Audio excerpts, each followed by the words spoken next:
আমি কোরআনের scientific error ধরতে গিয়ে কোরআনের সৌন্দর্যে মুগ্ধ হয়েছি। আমি টিচার হতে চেয়েছিলাম, বুয়েটে আমার অনার্স মার্কসের মতো মার্ক ছিল। আমি ছিটকে পড়ে যাই।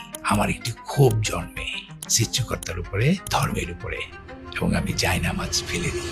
এটা হয়েছিল একটা মৃত্যু যন্ত্রণা থেকে, ডেথ থটস চিন্তা করে। আমার একটা ভাইনা মারা গিয়েছিল। আল্লাহ, তুমি আমাকে সৃষ্টি করছো, আমি কেন মৃত্যুর মধ্য দিয়ে যাবো? আমি তোমার বলছি সৃষ্টি করতে। আইনস্টাইন তখন আমার বইটা পড়া হয়েছে, থিওরি অফ রিলেটিভিটি। আমার স্টিফেন হকিংস পড়া। আমি পুরোপুরি একজন এথিস্ট হয়ে গেলাম। আমার বাবা মুসলিম, আমার এনভায়রনমেন্ট মুসলিম, আমার দাদি নামাজ পড়ে, আমার নানা নামাজ পড়ে, তারপরে আমি পালন করি না ইসলামকে। মুসলমান, কি অধিকার আমার?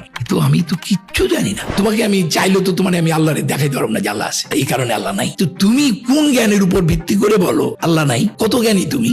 তুমি যতই পণ্ডিত হও, 99 পর্যন্ত করবা, কিন্তু তুমি 100 হবে না। তোমার বিশ্বাস করবেন, এই এক হচ্ছে আল্লাহ। এই এক আমাকে 100 দিবে। যেদিন থেকে এই এককে আমি স্বীকার করেছি, সেদিন থেকে আল্লাহ সুবহানাহু ওয়া তাআলা আমাকে সব দিয়ে দিয়েছেন, সব। এত সম্মান আর কত!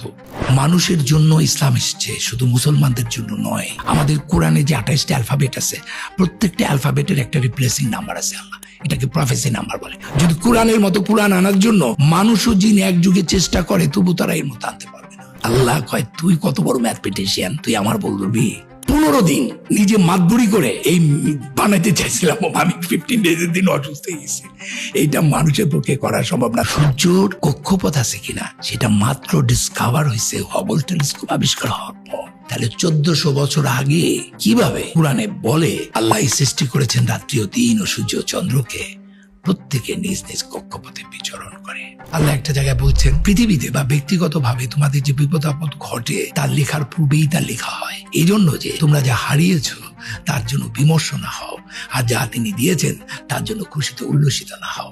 আল্লাহ ভালোবাসেন না উদ্ধত অহংকারীকে। মানে পৃথিবীর এমন কোন বই আছে যে বই এমন ভাবে করা হয়েছে, নাম্বারগুলো, অক্ষরগুলো এদিক ওদিক করার কোনো সম্ভাবনা নাই। এটা কোনো মানুষের কাজ নয়। আমি চ্যালেঞ্জ করছি পৃথিবীর শ্রেষ্ঠ ম্যাথমেটিশিয়ানদের, ইউ কাম টু মি। আমি তোমার সাথে ম্যাথমেটিক্যালি বসতে চাই। কিভাবে একটি কোরআন এত সুন্দর ম্যাথমেটিক্যালি একটা মানুষ কি করতে পারে কিনা, আমি চ্যালেঞ্জ করলাম।